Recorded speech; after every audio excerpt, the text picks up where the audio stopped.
Welcome to I Love My HBCU ? The podcast where we express our undeniable love for HBCUs, but where we are also not afraid to address a few tough questions. So, sit back, learn a little, love a lot, and rep your HBCU. I love it. You're listening up every 2 seconds. Like every few seconds, you're listening up.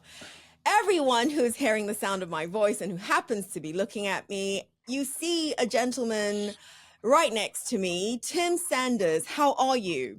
I'm doing fine. It's 2025. We're kicking the year off right. How are you?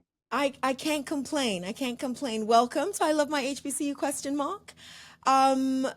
Yes, we're not going to see this for a couple of months or so, but you're right. We are recording this quite literally on the 3rd of January, 2025. What are you looking forward to in 2025, Tim? I'm looking forward to just bringing the entire vision to light. I've been sitting back, planning, processing everything, building out how I want it to look, how I want people to feel, how can I give back. So like all of those things, I feel like I'll be able to release that out and show the world the vision this year. So I'm definitely excited. Um, I feel I got like a lot of mixed emotions. Like I said, I'm turning 30 this year, and I'm like at this point where it's like, all right, you gotta do this, you gotta do this. Let's go, let's go. Who cares what they say? Let's go, let's go. So this year, I'm just excited, and I just want to go ahead and just show the world a vision. You said you want to show the world a vision. I stopped you short from telling me what that vision was before we hmm started recording. But this is your opportunity, if you don't mind, to school me and our hmm listeners and viewers on what that vision is, especially in alignment with On a Mission 95 LLC as well as motivational art.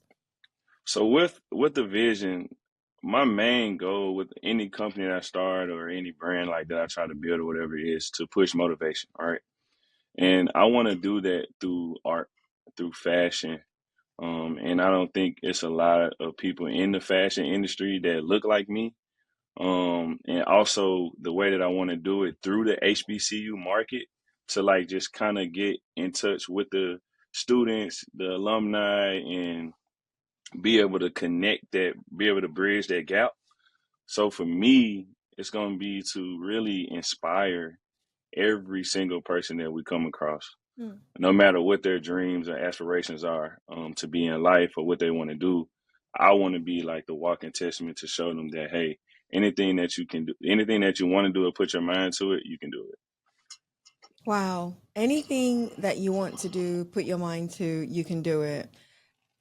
That's beautiful. That touched my soul. I think the thing that touched my soul a little bit more is when you mentioned wanting to get this art and creativity that you're all about, especially within the HBCU network, because we don't always see, we see Black people hmm in the fashion industry. I don't think we always know that they were products of HBCUs like you. And I also don't think they always have that connectivity of motivation behind it. If they do, and I have my facts wrong, I apologize, but I don't run into a lot of them. So it's good to run into somebody like you who you've made that quite literally, this is what I'm all about.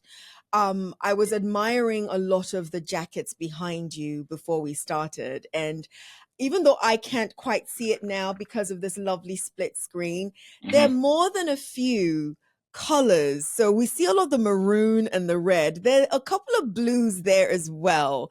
Tell me what inspires some of the fashion that you put out there. So this is gonna be, I don't know how you would take it, right, or the people would take it, but I literally get my inspiration while I'm creating. Right? So I have like random ideas throughout the day, maybe driving or doing something like, oh, this would be cool. I want to go home and create. But I'm literally a self-taught entrepreneur as far as when it comes to using Photoshop, web designs and stuff like that. So when I come to my desk, I literally create right there on the spot based off how I feel. I create a lot of art at like 3, 4 a.m., 5 a.m. when like the entire world is quiet. Like I love to create while people are asleep, while my son is asleep. Like it's just something about it that makes me feel great. Seeing something go from the start to completion. So I really get my inspiration from the energy that I feel while I'm creating. So, and then I love it too because it's like it's kind of separating me from others in a way, not to like downplay anything, but sometimes I don't know what I'm gonna come up with. Got it. So I pull like God just speaks to me while I'm creating. I just come up with these cool designs. I do it in like 15 minutes. Like it's crazy. 15 minutes 10 to 15 for a whole minutes. design, Yeah. and it's out there. It's out there. Once I get it, boom, we start working on it. I get the sample, and then we go from there. So you said something that really perked my ear or piqued my interest. Hmm. I'm a college professor, and I come across quite a few students who are in majors that they don't necessarily care about, but for some of them it's like, well, at least this is a backup. Whatever it is I want to pursue, this is a backup. And then for others, their parents told them this is what you're going to do, so they're doing it. You said you were self-taught with Hmm. regards to your designs. Hmm. um and I'm not asking you to give any trade secrets. I'm not For asking you to sure. do that. I got you. However, can you listen? You're the motivational guy, so I Hmm. want you, please, to speak. You're not speaking to me in this moment. I want you to speak to the student currently at an HBCU who complains about, I don't have the this, I don't have the that, but they have a dream inside of what it is they want to do. But because that's not their major, or that's not what they're doing, they actually are allowing themselves to sit on their dream, and they're doing nothing with it. I want some advice from you, somebody who, you didn't go to fashion school, you taught yourself a lot of the things that you're doing, yet you are doing it and doing it well. What do you have to say to the student now who has not found that fire that you clearly have in teaching yourself how to do these things? So the first thing I said is like it's never too late. So just because you don't feel it now, or you want to do it now, it doesn't. It's the clock never stops. As long as you here, as long as you can breathe and get up, like you have the opportunity to turn that switch on. And by me telling my story, it'll probably help too. So I played sports at Clark Atlanta University. I came from a junior college. I had an associate's degree. We won a championship. So I wasn't doing anything fashion. I wasn't on my laptop designing anything. I was wearing sweatsuits every day to class, and that was it. So the biggest thing, what I try to like, even with my younger brother, he's in college. He wants to do fashion and stuff like that. So what I tell people, like, whatever you want to do, right? A lot of times we don't know it until we try. Mm. So if you're not trying enough things, you might never really find out what you actually love or like because you're not trying enough things. So I like to tell people like the reason, and I bring up the like doing the designs in a quick time, but it's also because I'm not thinking about how the world would judge me off of it, right? Wow. So I'm literally doing everything from my perspective. And you are Wow. each one of us have to always know that whatever we do in life, it's a billion people in the world. Yeah. Whatever we do, it's someone somewhere that is going to be able to connect with you. So once you have like in your heart that like, oh, that's why I want to spread inspiration and talk to people like, if I can do it, I know you can. Right? You still have to have some type of self drive, but I mean, at the end of the day, like one of my brand slogan is like, stay motivated and remember to always complete the mission. And you just got to keep going. So I don't harp about anything. I Mm. don't down myself. I don't overthink. Because overthinking is one of the main killers that will like stop you from being the best you. You know what I'm saying? Or putting out that idea or starting that business or something because you just like, oh well, are they gonna like the name? Or are they gonna like the style? Or it's like, but it's so unique. Whatever you do in life with business, creativity, it's only unique because you do it. Right? So I try to tell people like it's nothing you could do wrong because I mean it's coming from you. So people and accept it and adapt to whatever you give them. You just have to make sure that you believe in it. You're able to grow within that process. You are able to tweak different things and stuff like that. So you still have to be open minded, but it's just like just let your hair down and go. Just go. Just keep Tim, going. Like just go. Tim, when I hear people like you talk like this, it sounds easy, It's not easy. but it's not. It's not easy, but I promise you, we have enough godliness in us Yeah. that it's literally easy once you cut out the noise. Because let's think about it, right? Mm-hmm. You go in the kitchen, right? You like, Yes. I'm hungry. Okay, you're hungry, right? I want a peanut butter and jelly, right? You get Okay. that bread, you slap it on there, you eat, you don't think about nothing in between. Yeah. Yeah. Yeah. If you Yeah. look at your art, creativity, or business, like, okay, it's 5 steps to getting to be. I need an LLC. I got to do this. I got to do this. If you just do it, you're done. Yeah. If you just do it, you're done. But when we start thinking about, oh, the thoughts and this and the money and this, then like we get sidetracked, we do this. Like I started my company, I was making mock-ups, right? And I had on the mission patches. I ordered patches. And then I took my LLC and I got a wholesale license with a company that has blanks, right?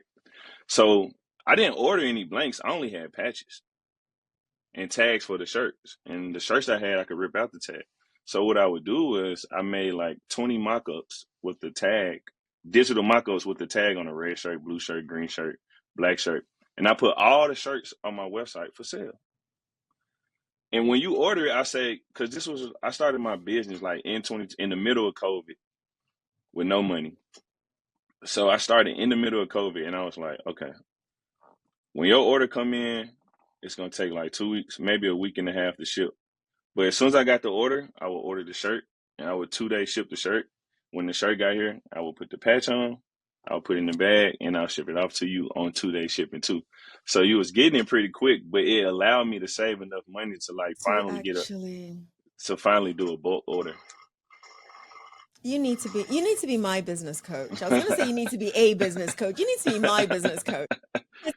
So even though it's not simple, or even though it's not easy, listening to you, it can be simple. It can be simple. It's It not can be simple. easy. It's not easy. It There takes we go. hard work, sacrifice, Yes. energy, being Yes. alone, not having your funds right. Like you Not will having your grow. funds right. Can you say that again? Not having your funds right. You will go through different things to Yeah, challenge you. That's a part of any business, or like absolutely. that's just like a part of growth, like with life, Yes. right? So you will go through these different things and challenges that will enable you or make you feel a certain way about it, whatever. But if you can keep going to see the next day, to see the next hour, to see the next minute, to self motivate yourself in any type of way, once you put the time in, you will be rewarded. It's I like I, I it appreciate that. doesn't like in the biggest life lesson I learned. One of the biggest life lessons I learned was I played basketball my whole entire life. Great high school teams, great AAU summer teams, great everything. Always at the top of the game, right? I won a championship ring with Clark, CAU, my last year of playing. I got MVP.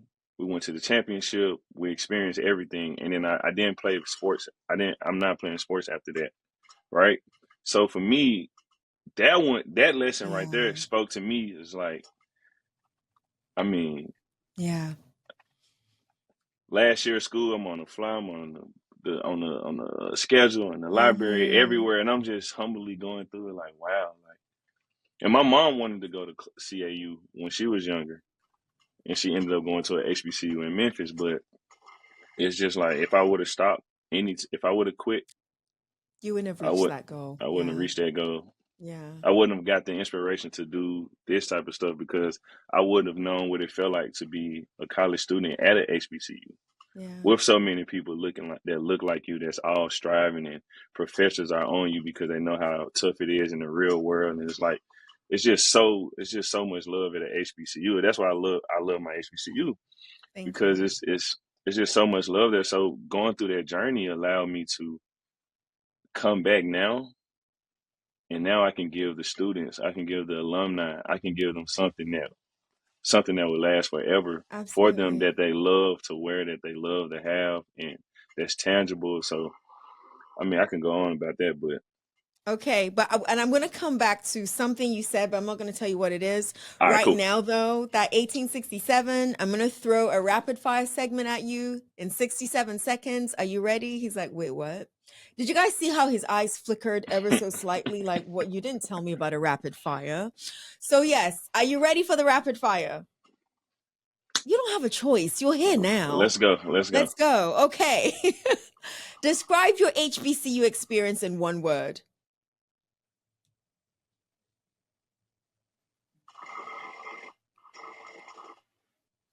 I'm just going to add more seconds to the 67 since he's taking all this time. In one word. One word, not a phrase, one word. Undeniable. Undeniable. I'm writing that down. Undeniable. Ooh, if your time in college was a song, what song would it be? Turn my swag on.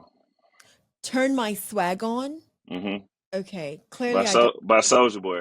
By How about Soldier Boy. the bed? Turn my swag Got it. Now on. I know it. Now I know it. Look up in the mirror, say what's up. Now I know that song. Oh my gosh. Okay. You've clearly had. Oh, you're laughing at yourself because you actually sang it. That's why you're laughing. I love it.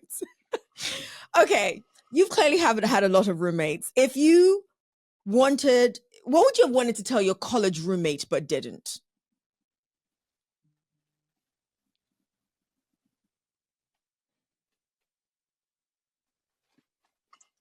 I probably told my college roommate everything I wanted I love it. to. I love it.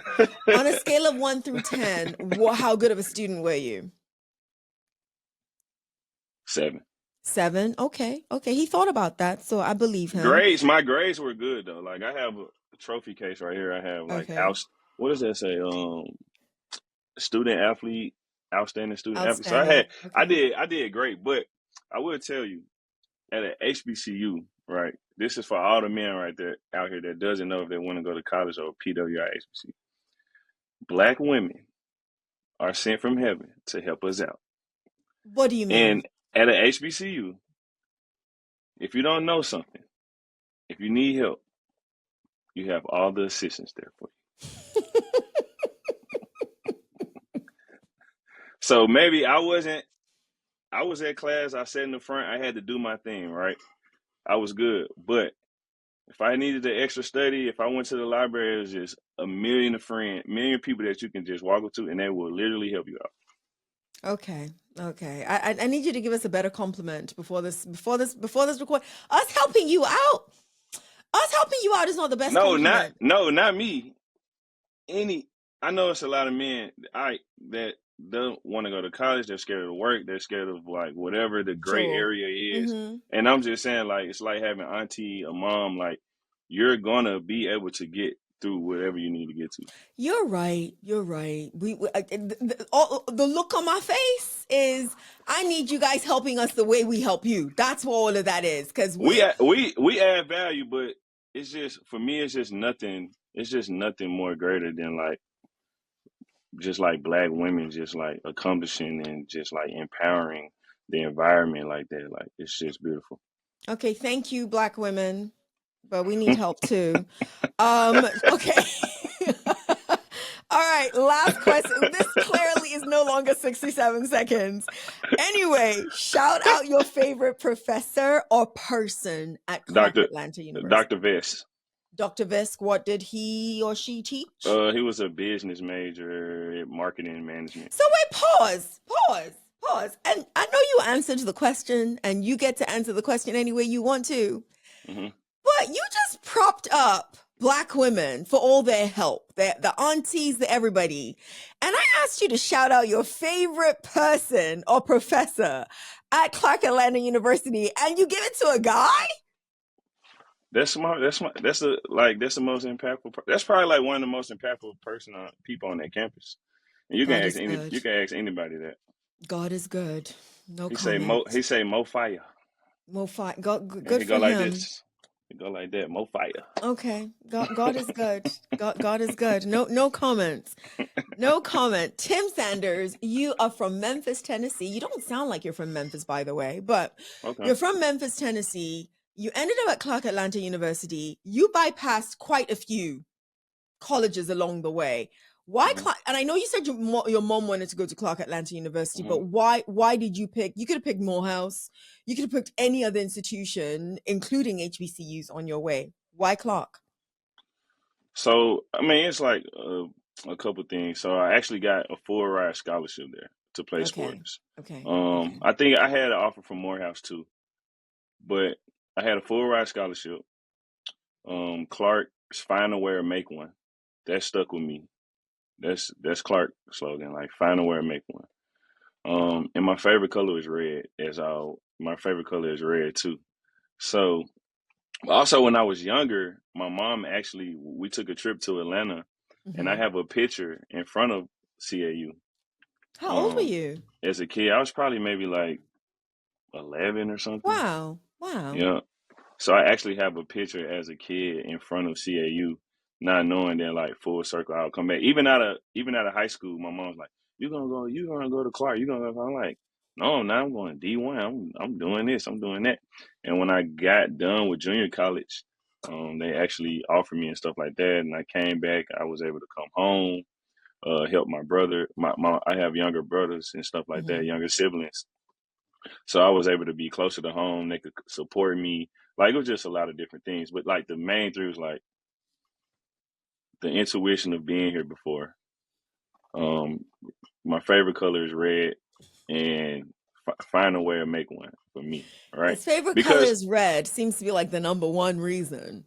but I really like just to be honest and transparent with you. Like I really didn't understand like the value or knowledge behind HBCUs at the time until I actually spent my first month there. So for me, it was something that I was doing. I wanted to finish college, get a degree, play sports, and do all of that stuff. But I didn't realize the impact that it would have on my life until actually being a student there. You And said something that I want you to elaborate on. mhm,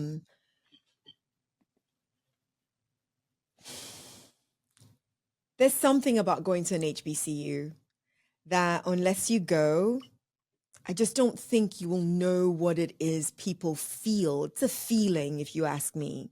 mhm, And you said that I did not see the value when I teased you about your real reason was your favorite color is red. mhm. You then said that you did not know the value of going to an HBCU until you had attended one. In your words, what's the real value of attending an HBCU? The people, like I find myself now, like it sounds like cliche. They say, "Oh, you meet people. This person gonna be doing this, and you can pick up the phone." But like I really have resources in the city that literally came from people that I went to school with. If I didn't go to that school, I probably wouldn't be talking to you right now. I wouldn't have this jacket. I wouldn't have a jacket for Killer Mike. I mean, I could go on and on. Like I wouldn't have won the championship. Maybe who knows? I wouldn't have learned that long life lesson. Where I feel like it was one of the biggest life lessons I've learned to Yeah. keep going and keep pushing. So the value of an HBCU, that's why I said it's undeniable because it's nothing that I ever felt before. Um, and it also can help you out in the long run, just knowing that there is hope for you and that you can be successful, and there is a long network of people that came before you that if they run into you in public, or if you know, let's say life is bad and you need a job, but you got that degree, like being a part of that community can actually save your life in different ways. So, I mean, for me, the value of an HBCU is everything. I like that. The people, and it is everything. It sounds as if the fabric of your life over time, especially since graduation, is connected to your HBCU experience. For sure. I Nice. wouldn't say all of it, but the majority of it, and how I like present myself today. A lot of you can gain a lot of confidence from going to a HBCU. A lot of pride, you know what I mean? So that's what you don't feel until you complete it, you know. And I mean, like any other college, some people, you know, they come in, they fall out, they might not finish, but walking across that stage, coming from an HBCU, and knowing that, you know, it's private institution as well, so it's not for everyone. Yeah. S- So Yeah. that alone is special. You know what I'm saying? Like, so I love it. I love the way you said that alone is special. It's not for everyone. it Um, is. Tim, you talked about, I don't know if you saw the all the looks on my face when you Hmm. were talking much earlier on about not overthinking. Hmm. I am a massive overthinker, and I know I'm not the only one. I know that several of my students, and several of the alumni that I come across, we all want not to be overthinkers, but we can't help it. It sounds so easy when you say, don't overthink. It might be that you're lucky and you just have the gift of not overthinking. And if that's the case, you do not know how lucky you are. It's amazing. If that's not the case, and it's something that you had to learn over time, give us a couple of, and this is for me, I'm literally asking for me as well as everybody Hmm. else. Give us a couple of tips that you use to stop yourself from overthinking in real time. Because you're a business owner. There's a lot to think about, Tim. And there's a lot of questions that you don't have answers to as you are actually making all these different moves and business moves with regards to your organizations. How do you stop yourself from overthinking? So what I had to realize at a younger age was we only can control what we can control, right? So I say I can control whatever's in front of me. I can control the design, but past that, I can't do anything else Yeah, or promote it. So my biggest thing is like faith, yeah, and I'm kind of like I'm very spiritual, so I feel like if it's in my heart,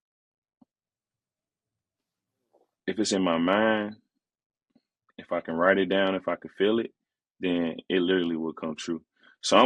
I'm like the kid in the family that like tell the auntie or grandma or cousin something, and then like and the money happens. Like I've been that way since a kid. So manifestation is like something that I like truly believe in. So whatever I say, it happens. And when I felt like I had that type of power and intuition, I don't. That's how I'm able to not overthink. Mm-hmm, mm-hmm, mm-hmm. Because I literally don't overthink,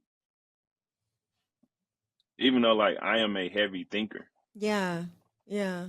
Like I think a lot about situations, but when it's time to like put something into fruition, I I don't overthink because I say it's a saying like if you pray, you got to have actions with it, right? Absolutely, So it's like absolutely.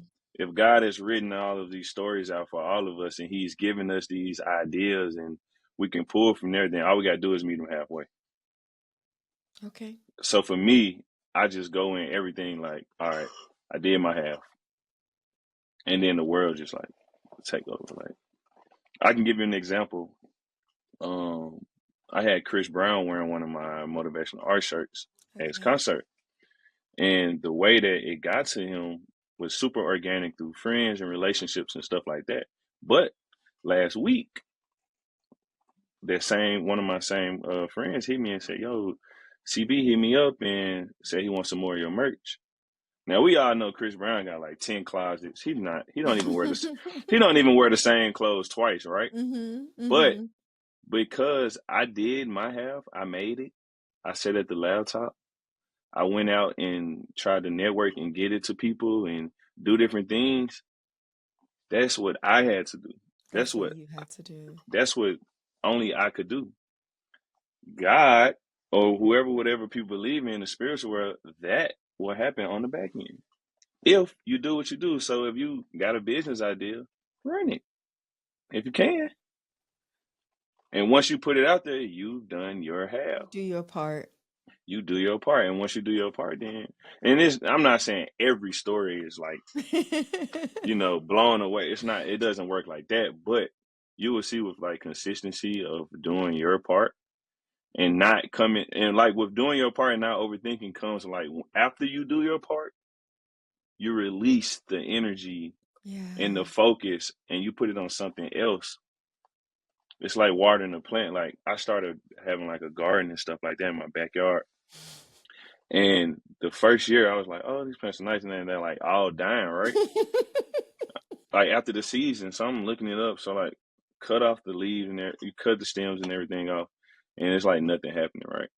And then one day I look outside, I'm like, oh my gosh, they look better than they did last year.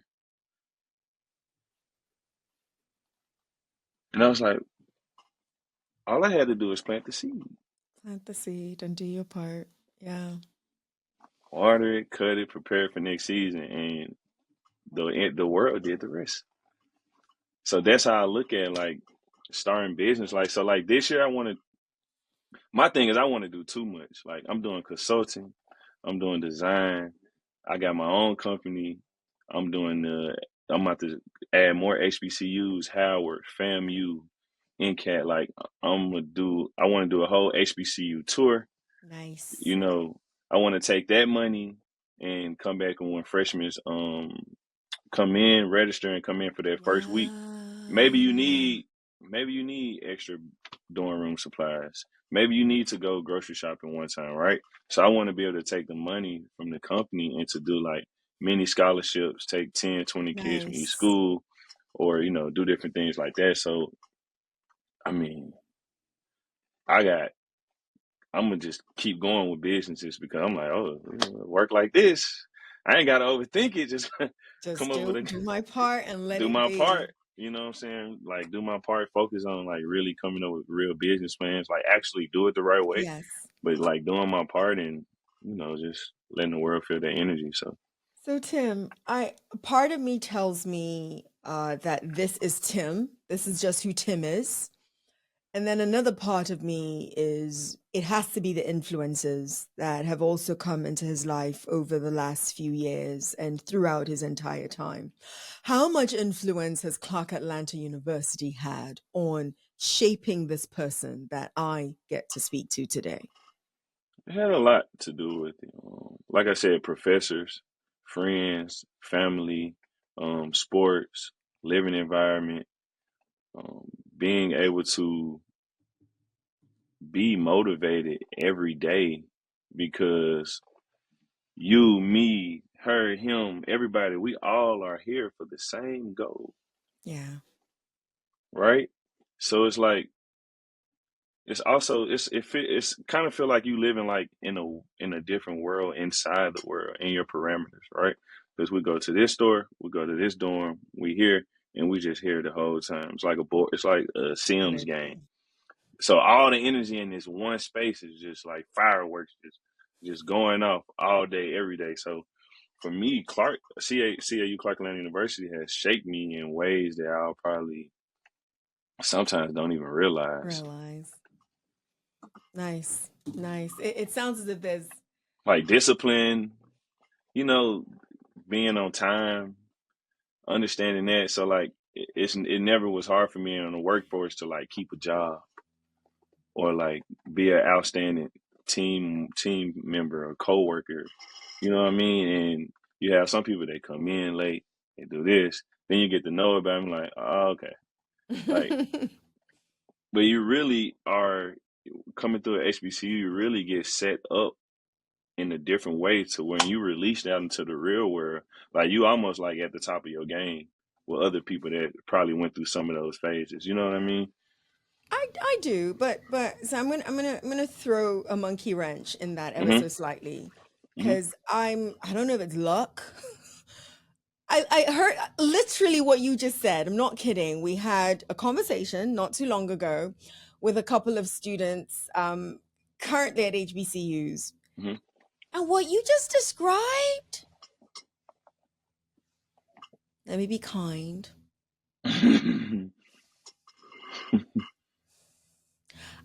I don't know if that's the truth for this generation anymore. And I want to get your thoughts on that. Be honest, because listen, I would not still be at HBCUs. I would not have a podcast called I Love My HBCU. Yes, there's a question mark at the end. If I did not love what I do, I love what I do. But you just described the type of college student that we used to have. Your generation, for example, where you just knew that when you were graduating, you were going to be fine, regardless of where you were going to land. You were disciplined, you were focused. If they told you get to work at 9 a.m., you'd get to work at 9 a.m., maybe 9:05, maybe you'd have a reason why you weren't there on time. If they said you were supposed to be dressed presentably, you weren't wearing Crocs to your first day at work. And I speak to the current students and they tell me, well, Dr. Tosin, if I want to wear Crocs, I should be able to wear Crocs. If I want to go to work with a bonnet, you're trying to hide your smile. If I want to wear a bonnet, I should be able to wear a bonnet. I want to hear your thoughts on that, Tim, because I don't think we are necessarily, I don't think it's the same anymore. I don't think it's the same anymore. And I want you to give me your thoughts on that. Whether you agree or disagree is fine. And whether you choose to be diplomatic with your answer, that's fine as well. But I don't think it's the same anymore. I agree with you. Um, I agree with you. Why? Because even when I was in college, right, you see the same. You're gonna see the same thing, right? Okay. So it's people who miss class, people that don't come, it's people that wear Crocs. Everybody got to wear a suit. You got one person who didn't, three people who different, so who didn't. So I don't think that we can label that on the entire group of people or Sure. an entire generation, Mm-hmm. because you still have those ones who are laser focused. Absolutely. Now maybe it was Absolutely. sports that added that extra complex to me. Maybe I didn't want to get in trouble. Maybe I didn't want to run. Maybe I didn't want to do those things. But for me, I had a goal at CAU, right? And my goal was to come in, finish. I'm the first to graduate college on my dad's side of the family. Um, so I had a bigger vision outside of than maybe the next two people. I was coming from Memphis. I just left a junior college where I was in the middle of nowhere, right? Where For did you two, go? Where did you go? I went to Shawnee Community College in Ulin, Illinois. It's about 45 minutes from Paducah, Kentucky. So That is good. it's in a Yeah, small never heard of town. it. Yeah, Mm-hmm. like nothing basically, right? So classroom may have like 15 students, like Okay. very, very minimal. So for me, I had a self drive to want to accomplish everything, wanted to meet every person I could, like really, really took advantage of the opportunity and soaked everything in while I was there, because well, like I told you after that, I understood the value. And then you start hearing about reading about success with people that went through your university before you. So you was like, I can get some of that energy. Yeah. You got Spike Lee went to Morehouse. He took mass media classes at CAU. Like just like Martin Luther King was in the AUC. All of those, I'm in the same environment, so As they were, yeah. I'm like, if they came out of here and you see the success level that they had or the impact that they had on the world or the culture, it's like you literally walking in the same footsteps. Now it's not gonna might not be the same journey, but you definitely can, have your impact in the world too. So I wanted to make sure. for me personally, I can't speak for everybody. For me personally, I wanted to make sure that I picked up every crumb along the way, like every aspect of it. So I worked in a student job. I did stuff on campus. I visited the church on campus sometimes just to see that.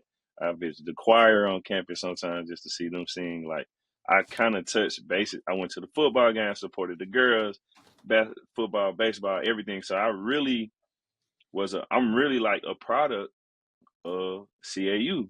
So when we tied into fashion, it's more so me saying, because I didn't have to like get the HB. I didn't have to. I had my own company. I didn't have to like spend a whole year getting a business plan to present to the Mm, CLC, mm. getting all these requirements, doing these onboarding classes just to be able to have my company be able to use the licensing for HBCUs, right? Yeah. So I went through all that so that I can take everything that I learned and felt in that energy and put it back into the school in different ways where people can feel it every day by wearing some comfortable pants to class with their school logo, or being able to connect with somebody in public that they didn't realize that they would never ever connect with if they didn't have their shirt or their piece on. So for me, it's like really, really, really deeper than fashion. This is just a way that I feel like is the easiest way to connect to the most people and to spread the message to the most people at one time. I like that. I like that. It sounds like you're using motivation to impact what impacted you. Does that make Yeah, sense? yes. I love But I that. just want to put it back out through like my lens, right? Absolutely. Because even when I was something I noticed while I was at CAU was like I didn't really like buy a lot of student apparel. And I don't know if I just didn't like it or if I just didn't feel the need to. But when I look back, it's like even when I wear the jacket now, I wear the other Clark jacket to the CBC in DC. Mm-hmm. Mm-hmm. I met mayors, I met city councils, I met so many people that went to CAU, Yeah. right? Through the actual jacket. So now I'm even building relationships. Yeah. I'm able to network. My net worth is growing. I can help other people through that. And to do all of that through an item, for me, it's like incredible because now you can put it on someone who doesn't know how to network, right? And they're battling something and they need another resource or something, and they're wearing a hoodie, and someone stops them because they went through that same. Oh, you went to Clark when you graduated. What are you doing now? Oh, now this person can pour down into somebody else off that conversation based off them just realizing that they went to a university or HBCU. So for me, like that is incredible versus So like I've got one more question for you before I have you end us or wrap things up for us. that You was quick. are right? We just getting started. It's you. It's all the knowledge you've been dropping. It sounds literally like we just started recording. You and I'm almost afraid to ask you this Hmm. because I have a feeling you're just gonna make all of us feel bad. Um Is there a goal that you had? And the reason why I'm asking this question is so many students have all these big goals while they're in college. And if you ask most college students today, what do they fear the most? And they're going to tell you it's failure, even though all of us are going to fail, period. Hmm. Is there a goal that you had in college that you did not achieve? And why are you happy now that you did not achieve that goal? Do you get it? And if there isn't, that's fine. I'm just curious because you're somebody that seems to have set quite a lot of goals. Is there a goal that you're like, I want to do this, and it did not happen? I wanted to be an engineer, Okay. And clearly you don't regret being an engineer because look at what you're doing now. but guess what? This is what I thought about earlier today. It's crazy that you asked me that. I'm still engineering Okay. through fashion. Through fashion. So I was like, whoa, like, Whoa. cause I wanted to build houses, and I wanted to be like a constructional engineer, like Yeah. skyscrapers, like all of that stuff. But when I took a couple math classes that was required to be an engineer, I was like, Nah. nah. I was like, nah. I've been doing That would have business my been whole. me. I was like, I'm an entrepreneur. Like my dad used to start off having barbershops when I was young, so I used to Hmm. like sweep the hair for $1, sell cookies just to buy like a video game or something like. So I had always had that entrepreneur spirit as a kid, but when I was like, my mom's like, "Oh, you want to be an engineer?" I'm like, "Yeah, I'm be an engineer." You know what I'm saying? I'm be an engineer. But when after that, I was like, "Yo, I'm gonna switch this major. We're gonna do business major." Like, like this what it's gonna be. Like, y'all got a good business school. Like, we good. So I mean, that's all I got. But I didn't really, I didn't really set like a crazy goal because Nice. my goal was to graduate. Nice. Nice. Right. Nice. So Nice. that was pretty much it. Nice. Tim, you have to come back.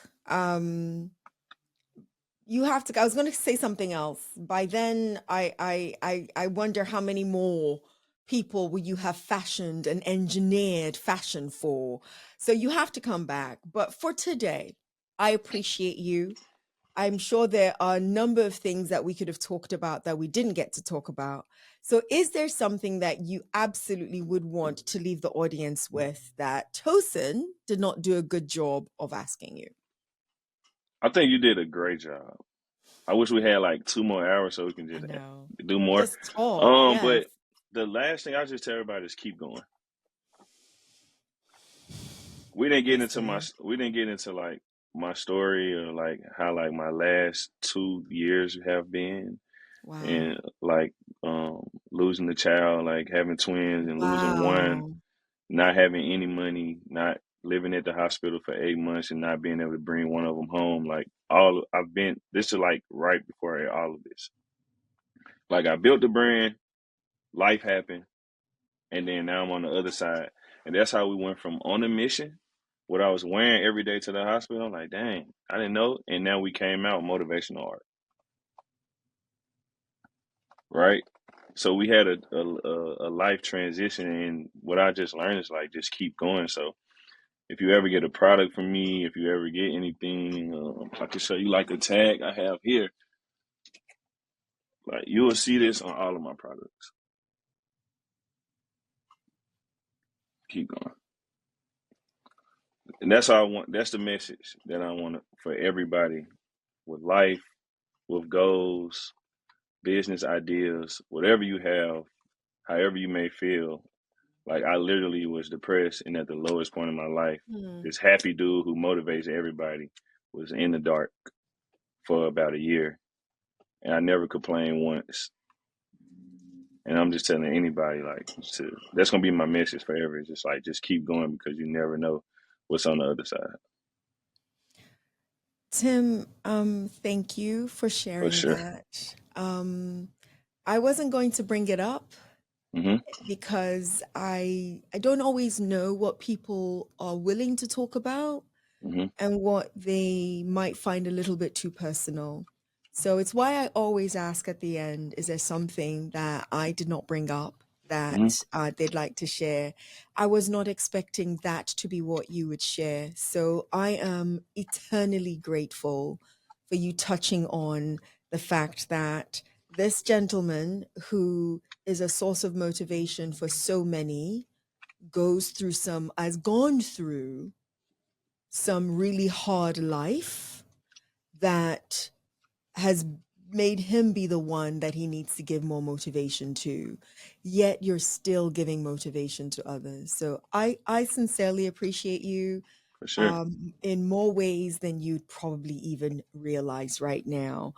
um, Leave our audience, Tim, with a parting word or short phrase on why you love HBCUs. I love my HBCU. I don't know about y'all,